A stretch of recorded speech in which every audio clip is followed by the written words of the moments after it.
आजमगढ़ में लोकसभा उपचुनाव चल रहा है और इस वक्त हमारे साथ समाजवादी पार्टी के प्रत्याशी धर्मेंद्र यादव जी बैठे हुए हैं।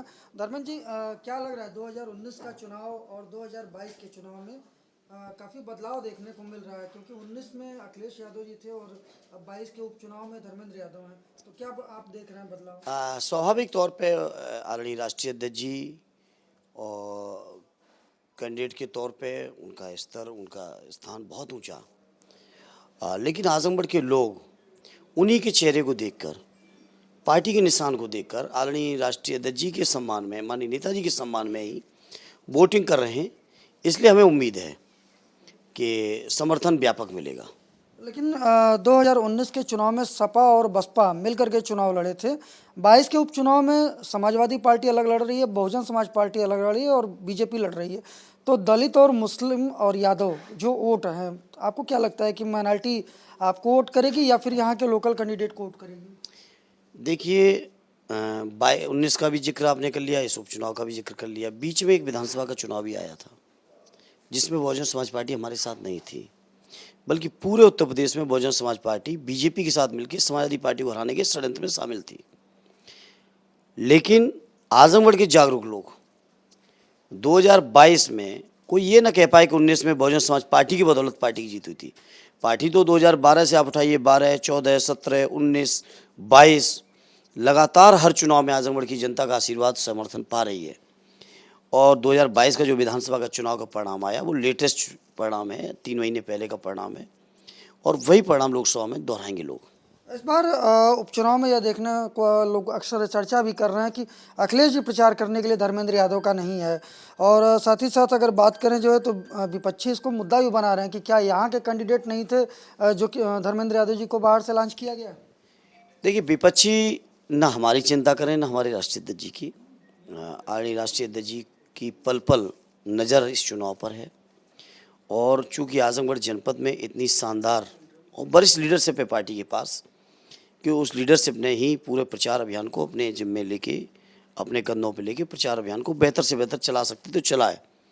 और आज जब वोट पड़ रहे हैं तो पूरा आप देखेंगे, जाके बूथों पे जाएंगे तो आप पाएंगे कि समाजवादी पार्टी को कितना व्यापक सहयोग मिल रहा है। यह उपचुनाव है, अगर आप मान लीजिए चुनाव जीतते हैं तो क्या लगता है कि आजमगढ़ के लिए आप क्या कर सकते हैं? देखिए, मैंने हर मीटिंग में, पब्लिक मीटिंग में, मीडिया, सोशल मीडिया, हर तरह से, हर माध्यम से मैंने 2-3 बातें कही कि आजमगढ़ के लोगों ने जो एक सांसद के तौर पे मुझसे उम्मीद लगाई है या पार्टी की लीडरशिप ने मुझ पर भरोसा किया है, उन सभी चीज़ों को मैं बहुत ईमानदारी और अपनी संपूर्ण क्षमता से पूरा करूँगा। साथ ही साथ आजमगढ़ के लोगों का जब आशीर्वाद लेके सदन तक पहुँचेंगे तो आज देश के अंदर बहुत समस्याएँ हैं, प्रदेश में समस्याएं हैं। आज देश के नौजवानों के साथ खिलवाड़ हो रहा है, नौजवानों के साथ मजाक किया जा रहा है। जो सैनिक, जो नौजवान सेना में भर्ती इसलिए होते हैं कि वो भारत माँ की रक्षा के लिए ज़रूरत पड़ेगी तो जीवन की भी कुर्बानी देंगे। आखिर उन नौजवानों को यदि असुरक्षा का भाव आएगा और उनको ये दिखेगा कि उनको उनके परिवार का 3 साल, 2 साल, 4 साल बाद भविष्य कैसा है, तो कहीं ना कहीं उनका मनोबल टूट रहेगा। तो नौजवानों को मनोबल बढ़ाने के लिए मैंने नौजवानों से वादा किया है कि जब आप मौका देंगे तो आदरणीय नेताजी के नेतृत्व में संसद के अंदर बहुत बड़ी लड़ाई, और इतनी मजबूत लड़ाई, रस्मी अदायगी नहीं करनी है, तब तक हम लोग लड़ेंगे जब तक इस कानून को, अग्निपथ कानून को हम लोग वापस नहीं लाएंगे, इस प्रक्रिया को वापस न करा दें। इसी तरह किसानों की समस्या हैं, जो लोग महंगाई की समस्या हैं, जो लोग कह रहे थे कि देश नहीं बेचने दूंगा, वो देश में कुछ छोड़ ही नहीं रहे बेचे बिना। सड़कें बेची, हवाई अड्डे बेचे, बंदरगाह बेचे, जहाज बेच दिए, पेट्रोल बेच दिया, संचार बेच दिया, बचा क्या है? तो ये तमाम संकट और समस्याएं देश के सामने हैं, चुनौतियां हैं। इन तमाम चुनौतियों के तौर पर आजमगढ़ चूँकि एक ऐसा इलाका रहा है, यहाँ से जो कोई भी सांसद बन के गए हैं, आदरणीय नेताजी रहे, आदरणीय राष्ट्रीय अध्यक्ष जी रहे, पूर्व में स्वर्गीय चंद्रजी जी रहे, स्वर्गीय रामराज जी रहे, रमाकांत जी रहे, स्वर्गीय रामकिशन जी रहे, बहुत तेवरदार लोग यहाँ से आजमगढ़ के लोगों का प्रतिनिधित्व किया है।